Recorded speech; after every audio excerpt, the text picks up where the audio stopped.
आइए दोस्तों, आज सरफेस केमिस्ट्री या पृष्ठ रसायन का अगला पार्ट जिसका नाम कैटालिसिस है या जिसे आप हिंदी में उत्प्रेरण कहते हैं, इसके बारे में अध्ययन करते हैं।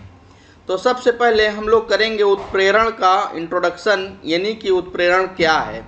Then catalysis can be defined like this: the process in which catalyst is used to increase the rate of reaction at lower temperature is called catalysis.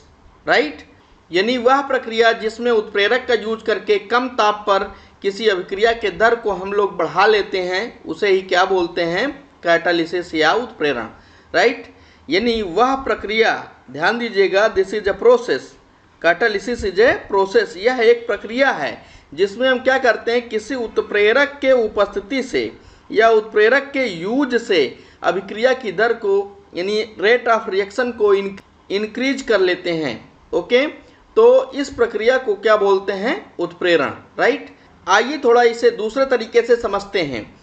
जैसे कोई पदार्थ है, क्या है भाई? कोई पदार्थ है, ऐसा सब्सटेंस है, ऐसा पदार्थ है जिसके उपस्थिति मात्र से अभिक्रिया की जो दर है या तो वो बढ़ जाती है या तो घट जाती है। यानी दर क्या होती है? परिवर्तित हो जाती है। लेकिन वह पदार्थ रासायनिक रूप से अभिक्रिया के अंत में यथावत प्राप्त हो जाता है। तो इस पदार्थ को बोलते हैं भैया उत्प्रेरक। इसको क्या बोलेंगे? उत्प्रेरक। और इस घटना को क्या बोलेंगे? उत्प्रेरण। घटना को क्या बोलेंगे? उत्प्रेरण। तो मैं समझ रहा हूँ कि आप समझ गए होंगे व्हाट इज कैटालिसिस या कैटालिस्ट। कैटालिस्ट क्या है भैया? कैटालिस्ट एक सब्सटेंस है और कैटालिसिस क्या है? ये एक घटना है। इसमें जो पदार्थ रासायनिक अभिक्रिया को उत्प्रेरित करने का काम करेगा, तो उसके मात्रा में, उसके रासायनिक स्वरूप में, उसके केमिकल प्रॉपर्टी में कोई डिफरेंस नहीं होगा। ओके, तो ये क्या है? उत्प्रेरक। और उत्प्रेरक जिस घटना को अंजाम देता है वही क्या होता है? उत्प्रेरण होता है। तो अब देखिए, थोड़ा इसको ऐसे भी आप समझ लीजिए। मैं आपको ये दिखा रहा हूँ, ये कोई दूल्हा है, ये बिल्कुल क्यूट सा एक दूल्हा है और ये आपकी एक दुल्हन है। ये देखिए, आप देख रहे हैं, ये थोड़ा और क्यूट है ये। तो अब ये जो है, देखिए, ये और ये दूल्हे और दुल्हन, इन दोनों को शादी करना है, ठीक है ना। ये दोनों आपस में तैयार हैं, इनमें कोई भी अड़चन और कोई भी अवरोध नहीं है। ये दोनों शादी करना चाहते हैं। लेकिन जब तक दोस्तों ये कौन, पंडित जी जब तक नहीं होंगे तब तक जो है, जो भी कार्यक्रम होता है, फेरे घुमवाना है, अग्नि जला करके हवन वगैरह आदि तमाम जो कार्य करना है, सारे कार्य जो भी हिंदू रीति रिवाज से विवाह होने हैं, तब तक नहीं हो सकते जब तक कि ये पंडित जी ना हो। और जैसे ही पंडित जी आएंगे तो ये जो विवाह वाला कार्यक्रम है कितना फाट जाता है। क्यों दोस्तों, समझ में आया ना? तो ये जो पंडित जी हैं ना, यही पंडित जी क्या है? उत्प्रेरक हैं। वह एक्चुअली क्या है ना, एक्चुअली ये दूल्हे और दुल्हन इन्हीं को शादी करना है। लेकिन इस पंडित जी के उपस्थिति के कारण क्या होता है, वो जो कार्यक्रम है उसमें गति आ जाती है, उसमें तीव्रता आ जाती है। तो पंडित जी क्या हुए? कैटालिस्ट। मुझे अंदाज़ा नहीं है कि आपको एग्जाम्पल अच्छा लगा या नहीं अच्छा लगा। अगर आपको अच्छा लगा एग्जाम्पल तो आप कमेंट सेक्शन में बताइए मुझे। और फिर भी मैंने आपको एक समझाने का प्रयास किया इस एग्जाम्पल की सहायता से। तो आशा है कि आप लोग कैटालिसिस को समझ गए होंगे। आइए हम लोग आगे बढ़ते हैं। कैटालिसिस का करते हैं क्लासिफिकेशन। राइट, यानी वर्गीकरण। चूँकि जो कैटालिसिस है या आपका जो ये उत्प्रेरण है, इसको हम क्या करेंगे? क्लासिफाई करेंगे। बहुत प्रकार के होते हैं और जहाँ भी विविधता होती है वहीं हम लोग क्या करते हैं? क्लासिफिकेशन करते हैं। Now first of all we are going to classify the catalysis on the base of phase of reactant and catalysis. Right, मतलब हम लोग अभिकारक और उत्प्रेरक, जी हाँ दोस्तों, ये क्या है भैया? अभिकारक। और ये क्या है भैया? उत्प्रेरक। जी हाँ, ये क्या है भैया? ये है उत्प्रेरक। थोड़ा यहाँ ये गलत लिख गया है, ये कैटालिस्ट है, कैटालिस्ट। Right, not catalysis. तो अभिकारक और उत्प्रेरक, इन दोनों की प्रावस्था के आधार पर हम लोग वर्गीकरण करेंगे। तो on the base of phase of reactant and catalyst we can classify to catalysis. यानी कैटालिसिस का हम वर्गीकरण कर सकते हैं किसके आधार पर?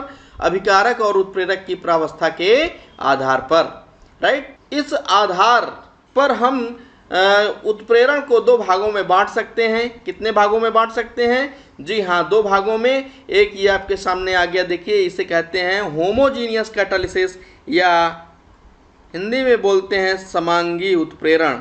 जी हाँ, ये क्या हुआ भैया, एक हुआ आपका समांगी उत्प्रेरण और दूसरा होता है आपका ये जिसको कहते हैं हेट्रोजीनियस कैटालिसिस या फिर विषमांगी उत्प्रेरण, राइट। ओके, तो एक हुआ भैया समांगी उत्प्रेरण और दूसरा क्या हुआ, विषमांगी उत्प्रेरण। आइए समझते हैं कि समांगी उत्प्रेरण क्या है। मैंने यहाँ पर अभी फोर्स आपको दिया कि on the base of phase of reactant यानी अभिकारक की प्रावस्था और उत्प्रेरक की प्रावस्था के आधार पर हम वर्गीकरण कर रहे हैं। तो पहला जो आपका क्लास है समांगी उत्प्रेरण, इसमें क्या है भाई, अभिकारक और दूसरी चीज क्या, उत्प्रेरक। अभिकारक और उत्प्रेरक इन दोनों की जो प्रावस्थाएं होंगी वो सेम होंगी यानी समान होंगी, राइट। अगर अभिकारक और उत्प्रेरक की प्रावस्था क्या है दोस्तों, समान है, यानी जिस फेज पे जिस प्रावस्था में अभिकारक है उसी प्रावस्था में क्या है, उत्प्रेरक है। मैं उत्पाद की बात नहीं कर रहा हूं। जैसे एक रिएक्शन ले लेता हूं, A+B make C in the presence of X। X क्या है, कैटालिस्ट है, और कैटालिस्ट जो है इसकी यानी इस कैटालिस्ट की जो फेज है और ये जो अभिकारक है इनकी जो फेज है वो क्या होना चाहिए, समान होना चाहिए। अगर ऐसा है तो ये हो जाएगा समांगी उत्प्रेरण, और अगर ऐसा नहीं है दोस्तों, यानी अभिकारक और उत्प्रेरक दोनों की प्रावस्थाएं अलग अलग हैं, तो क्या हो जाएगा, विषमांगी उत्प्रेरण। ओके, तो now we are going to take example to explain it.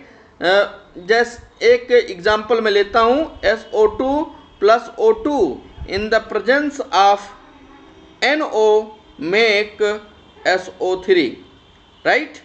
SO2 के 2 मालिक्यूल ले लेता हूँ बैलेंस करने के लिए, ये बन जाएगा 2 मालिक्यूल ऑफ SO3।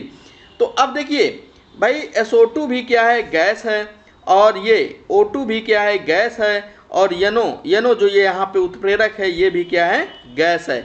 तो भाई आप यहाँ पर देख लीजिए, यहाँ पर देखिए अभिकारक, दोनों जो अभिकारक हैं ये किस अवस्था में है, गैस है, और ये उत्प्रेरक भी क्या है, गैस, यानी सेम प्रावस्था है, सेम यानी समान प्रावस्था है। तो यहाँ पर क्या हो जाएगा, समांगी उत्प्रेरण, राइट। लेकिन यहीं पर दोस्तों SO2 + O2 make SO3 but in the presence of PT। Now PT यानी प्लेटिनम क्या होता है, सॉलिड होता है। ये क्या भैया, गैस होता है। ये क्या होता है, गैस होता है। अब देखिए यहाँ अभिकारक क्या है दोस्तों, वो गैस प्रावस्था है, और उत्प्रेरक क्या है, ठोस प्रावस्था में है। तो यहाँ पर जो उत्प्रेरण होगा वो क्या होगा, विषमांगी उत्प्रेरण। क्लियर है? देखिए जैसे मैं और एग्जांपल लेता हूँ, अब आप बताइएगा। CH3COO CH3 मेथिल एसीटेट को हमने लिया और जल के साथ इसका जल अपघटन कराएंगे इन द प्रेजेंस ऑफ H+। कोई भी एसिड ले लेंगे यहाँ पे, लाइक H2SO4 HCl एक्सेट्रा, और यहाँ पर ये बनेगा CH3COOH एंड CH3OH। ओके, तो अब देखिए दोस्तों, यहाँ पर आप ये जो मेथिल एसीटेट है ये लिक्विड प्रावस्था में है, और वाटर है जो ये भी क्या है, लिक्विड प्रावस्था में है, और ये जो यहाँ पर उत्प्रेरक है ये भी लिक्विड प्रावस्था में। अब बताइए आप कि ये क्या है, समांगी है या फिर विषमांगी? जी हाँ दोस्तों, ये क्या होगा, समांगी। चूंकि अभिकारक की जो प्रावस्था है वही किसकी प्रावस्था है, उत्प्रेरक की प्रावस्था। तो इस प्रकार से ये क्या हो जाता है, होमोजीनियस कैटालिसिस या समांगी उत्प्रेरण। यहाँ पर मैं एक एग्जांपल ले लेता हूँ, जैसे N2 + 3H2 in the presence of Fe क्या बना रहा है, 2NH3, राइट। अमोनिया निर्माण की हैबर विधि है, जिसमें N2 ये भी गैस है, हाइड्रोजन ये भी गैस है, और ये जो लोहा है उत्प्रेरक ये किस अवस्था में है, ये ठोस अवस्था में। लोहा भाई ठोस ही तो होता है। अब बताइए आप, ये कैसा हुआ, ये क्या हुआ, कौन सा उत्प्रेरण हुआ, विषमांगी या समांगी? जी हाँ, ये क्या हुआ, विषमांगी। क्यों? चूंकि यहाँ पर देखिए प्रावस्था गैस है और यहाँ उत्प्रेरक की प्रावस्था क्या है, वो क्या है, वो ठोस है। यहाँ पर मैं फिर से आपको बता रहा हूँ कि आपको अमोनिया की अवस्था को नहीं देखना है कि ये गैस है या फिर ठोस है, सॉलिड है, क्या है, मतलब इसको आपको देखना नहीं है, यानी उत्पाद को नहीं देखना है, आपको अभिकारक और उत्प्रेरक देखना है।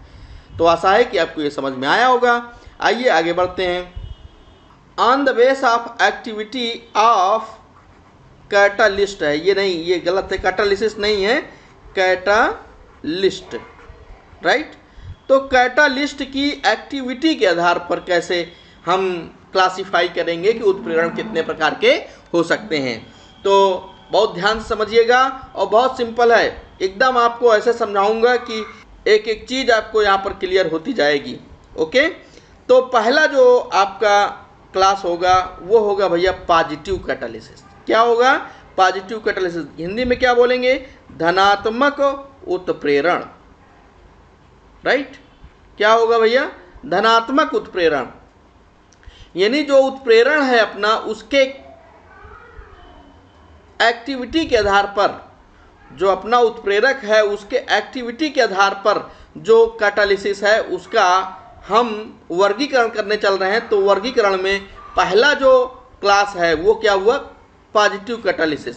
थोड़ा समझ लीजिए, अगर कोई ऐसा उत्प्रेरक है, बात को समझिएगा, अगर कोई ऐसा उत्प्रेरक है जो अभिक्रिया की दर को क्या करता है? बढ़ा देता है। यहाँ पर उसकी एक्टिविटी को हम महत्व दे रहे हैं, वो करता क्या है, क्या चीज़ आखिर करता है। अगर वो अभिक्रिया की दर को क्या करता है? बढ़ा देता है, अभिक्रिया की दर को बढ़ा देता है, इंक्रीज कर देता है, तो वो क्या होगा? धनात्मक उत्प्रेरक होगा।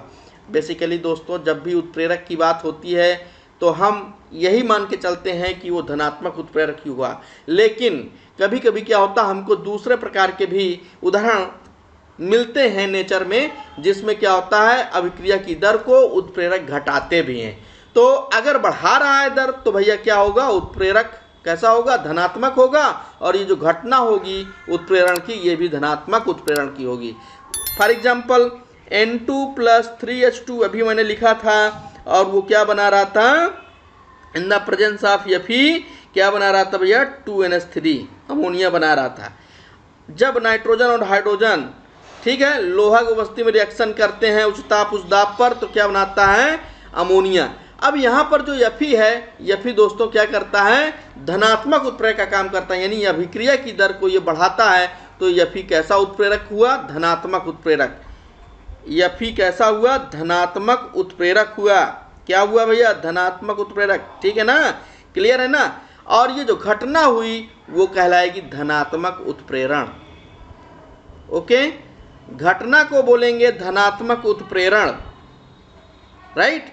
और जो उत्प्रेरक है जिसकी वजह से ये घटना धनात्मक उत्प्रेरण बन रही है, उसे बोलेंगे धनात्मक उत्प्रेरक। ओके, अब देखिए और एग्जांपल ले लेता हूँ, जैसे SO2 लिया है और O2, जो अभी मैंने आपको पहले दिखाया था, उसमें भी जो ये PT लिया था, या आप PT की जगह पर V2O5 भी ले सकते हैं, वनेडियम पेंटाऑक्साइड, या फिर इसकी जगह पर NO भी ले सकते हैं। हाँ, तो ये सारे जो कैटालिस्ट मैं आपको दिखा रहा हूँ, ये सारे कैटालिस्ट क्या करते हैं? अभिक्रिया की दर को बढ़ाते हैं, यानी फॉर्मेशन ऑफ और production of SO3 is increased in the presence of PT or V2O5 or NO. Okay, so all these are positive catalyst and process is known as positive catalysis, right? बहुत सारे example आप दे सकते हैं इस case में, right. मैं आगे बढ़ता हूँ। आगे जैसे मैं ये लेता हूँ दूसरा पॉइंट, जो कि क्या है? Negative catalysis. अब बताइए आप इसे क्या बोलेंगे? जी हाँ, इसको आप ऋणात्मक उत्प्रेरण कहेंगे। दोस्तों, कुछ ऐसे उत्प्रेरक होते हैं जो अभिक्रिया की दर को बढ़ाते नहीं, वरन क्या करते हैं? घटा देते हैं। क्या करते हैं? घटा देते। तो ऐसे उत्प्रेरक को क्या बोलेंगे? ऋणात्मक उत्प्रेरक, और घटना को बोलेंगे ऋणात्मक उत्प्रेरण। ध्यान रहे, इसको हम एक वर्ड और यूज करते हैं, संदमन। कई बार परीक्षा में इस नाम से पूछ लिया गया। संदमन किसे कहते हैं? इनहिबिशन, अंग्रेजी में बोलेंगे इनहिबिशन। इनहिबिशन किसे कहते हैं? तो इनहिबिशन या negative catalysis both are same thing.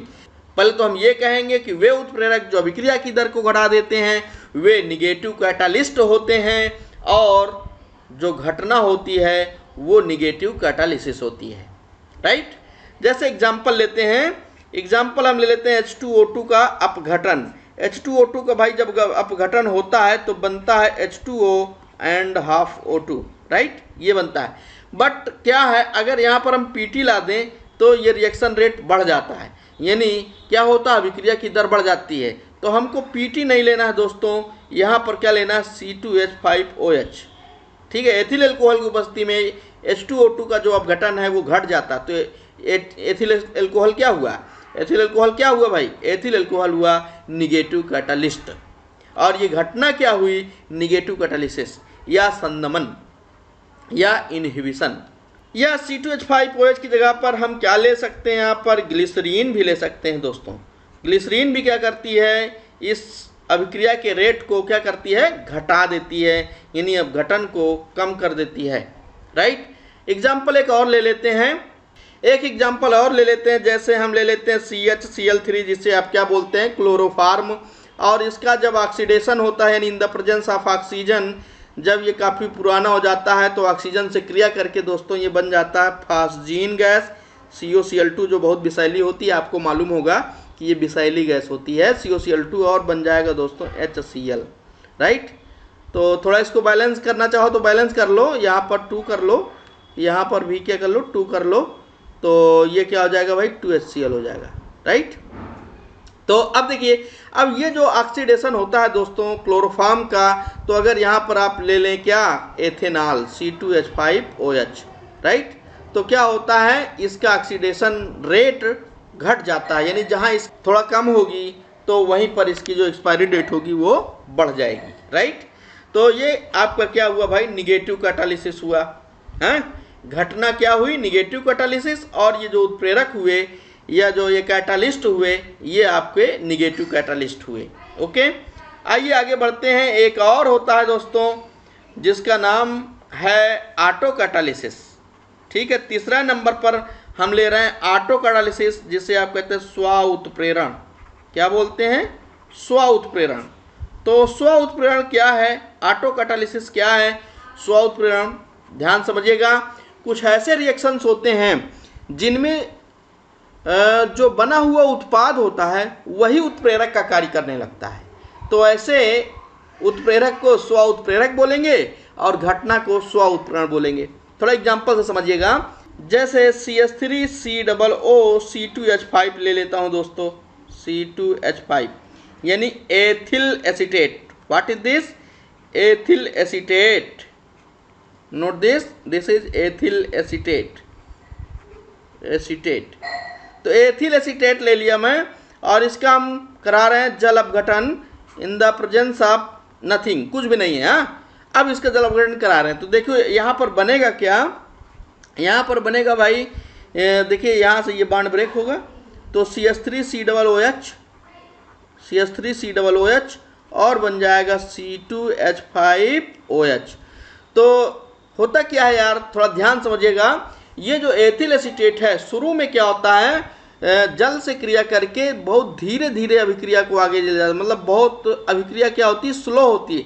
लेकिन जैसे ही इस एसिड की थोड़ी मात्रा बन जाती है वैसे रिएक्शन क्या होता है, फास्ट जाता है। चूँकि यही जो पदार्थ है, यही पदार्थ क्या करने लगता है, स्व उत्प्रेरक का वर्क करने लगता है, और इस वजह से अभिक्रिया की दर बढ़ जाती है।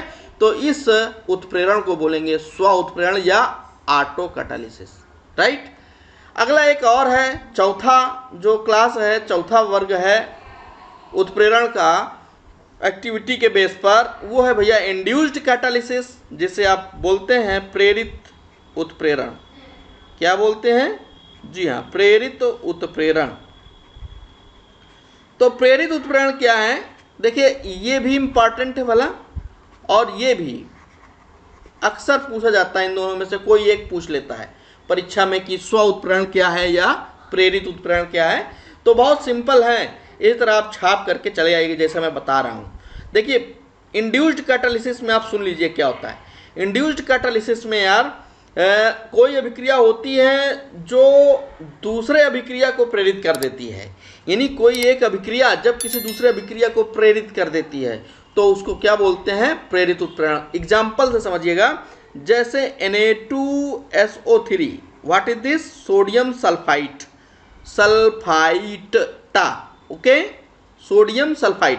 सोडियम सल्फाइड का ऑक्सीडेशन यार ये ऑटोमेटिकली अपने आप हो जाता है और ये कन्वर्ट हो जाता है सोडियम सल्फेट में, Na2SO4 में, राइट। यहाँ मैं हाफ ले लेता हूँ बैलेंस करने के लिए। तो यहाँ पर Na2SO3 is oxidized simply in the presence of oxygen and make Na2SO4, right. But अगर हम Na3ASO3 ये लेते हैं, सोडियम आर्सेनेट लेते हैं और इसका सोचे कि क्या करा दें दोस्तों, ऑक्सीडेशन, तो ये नहीं होता। बट अगर इस अभिक्रिया के साथ हम इस अभिक्रिया को मिला दें तो क्या होता है, इसका तो ऑक्सीडेशन होता ही है, इसका भी ऑक्सीडेशन हो जाता है।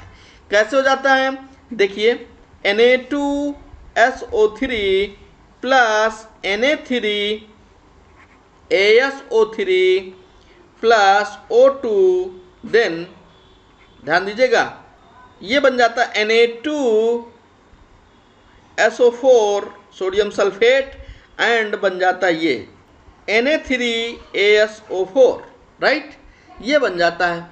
अब देखिए इसका भी ऑक्सीडेशन हो गया और इसका भी ऑक्सीडेशन हो गया। तो इस प्रकार से जब कैटालिसिस होता है दोस्तों तो इसे बोलते हैं प्रेरित उत्प्रेरण या इंड्यूस्ड कैटालिसिस, राइट। तो देखिए मैं थोड़ा रिवाइज कर देता हूँ। On the base of phase of reactant and catalyst, यानी कि उत्प्रेरक और अभिकारक की प्रावस्था के आधार पर दो प्रकार के थे उत्प्रेरण। कितने प्रकार के, दो प्रकार के, एक होमोजीनियस और एक हेट्रोजीनियस। और दूसरा जो बेस लिया हमने, कौन सा बेस लिया भाई, एक्टिविटी के बेस पर। तो कितने प्रकार के उत्प्रेरण, चार प्रकार के, positive, negative, auto and induced, right. Positive यानी धनात्मक, निगेटिव यानी ऋणात्मक, और ये ऑटो यानी स्व उत्प्रेरण, और ये प्रेरित उत्प्रेरण। तो ये चार प्रकार की हुए on the base of activity of catalyst, and ये दो प्रकार का हुआ activity of phase of reactant and catalyst. ठीक है, तो आप इसको समझ गए होंगे। अगर कहीं दिक्कत हो रही हो तो कमेंट करिएगा। आगे बढ़ते हैं, दो टर्म और हमको जानना है दोस्तों। एक है कैटालिस्ट प्रमोटर, जिसे आप हिंदी में बोलेंगे उत्प्रेरक वर्धक। जी हाँ, क्या बोलेंगे, उत्प्रेरक वर्धक या कैटालिस्ट प्रमोटर। तो उत्प्रेरक वर्धक क्या होता है, एक एक चीज को क्लियर कर लीजिए। वर्धक यार ठीक वैसे ही है जैसे कि पंडित जी तो उत्प्रेरक हो गए, और पंडित जी के साथ में कोई छोटा सा चेला हो, उनका भाई शंख बजाना है तो वो चेला ला करके दे दे, कहे कि लीजिए पंडित जी अगर कथा बाँचनी है तो पत्रा ला करके दे दे उनको। तो वो जो है क्या माने, वर्धक क्या करता है, उत्प्रेरक की कार्यक्षमता को बढ़ा देता है। लिसन टू मी केयरफुली दोस्तों, क्या करता है उत्प्रेरक वर्धक, उत्प्रेरक की कार्यक्षमता को बढ़ा देता है, इसकी एफिशिएंसी को इंक्रीज कर देता है उत्प्रेरक वर्धक। जैसे आपने देखा होगा N2+3H2 in the presence of Fe और लिखा रहता है यमो। तो Fe तो क्या हो गया दोस्तों, ये हो गया उत्प्रेरक, लेकिन यमो होता है उत्प्रेरक वर्धक। ये उत्प्रेरक की कार्यक्षमता को बढ़ा देता है और हैबर विधि में अमोनिया का निर्माण फास्ट हो जाता है। क्लियर। तो यमो क्या हो गया, उत्प्रेरक वर्धक, यानी पंडित जी तो ये हो गया उत्प्रेरक, और पंडित जी के साथ में चेला है छोटा सा जो हेल्प कर रहा है पंडित जी को और जल्दी काम करने के लिए, ये हो गया आपका उत्प्रेरक वर्धक। मैं ये सब समझाने के लिए बोल रहा हूँ, अगर आपको पसंद ना आए तो प्लीज़ इग्नोर करिएगा। आइए मैं आगे चल रहा हूँ। अगला है भैया catalyst poison, just opposite of catalyst promoter. जो उत्प्रेरक वर्धक होता है उत्प्रेरक की कार्यक्षमता को बढ़ाता है, तो उल्टा क्या होगा, जो उत्प्रेरक की कार्यक्षमता को क्या करे, घटा दे। यानी कि इसको आप बोलते हैं कैटालिस्ट पॉइजन, यानी उत्प्रेरक विष, हिंदी में बोलते हैं उत्प्रेरक विष। तो उत्प्रेरक विष क्या करता है, उत्प्रेरक की कार्यक्षमता को घटा देता है, और घटाने से क्या होता है, उत्प्रेरक की कार्यक्षमता घट जाती है। जैसे SO2+O2 2 मॉलिक्यूल ले लिया, इन द प्रेजेंस ऑफ PT दनादन बन रहा है क्या, SO3, ठीक है, ये भाई बहुत तेजी से बन रहा है इन द प्रेजेंस ऑफ पीटी। यहीं पर क्या ला दें, AS2O3, राइट, आर्सेनिक ऑक्साइड ला दें तो क्या होगा, अभिक्रिया की दर घट, मतलब इसकी जो पीटी की उत्प्रेरकीय क्षमता है, उत्प्रेरक क्षमता है पीटी की, वो क्या होगी, AS2O3 के कारण घट जाएगी। तो ये क्या हो जाएगा आपका कैटालिस्ट पॉइजन, ये हो जाएगा आपका उत्प्रेरक विष। क्या हो जाएगा, उत्प्रेरक विष। क्लियर है। तो ये हो गया आपका कैटालिस्ट प्रमोटर और ये हुआ कैटालिस्ट पॉइजन। Clear, okay. तो आज के इस वीडियो में दोस्तों इतना ही, मिलते हैं अगले वीडियो में यानी कल। Thank you.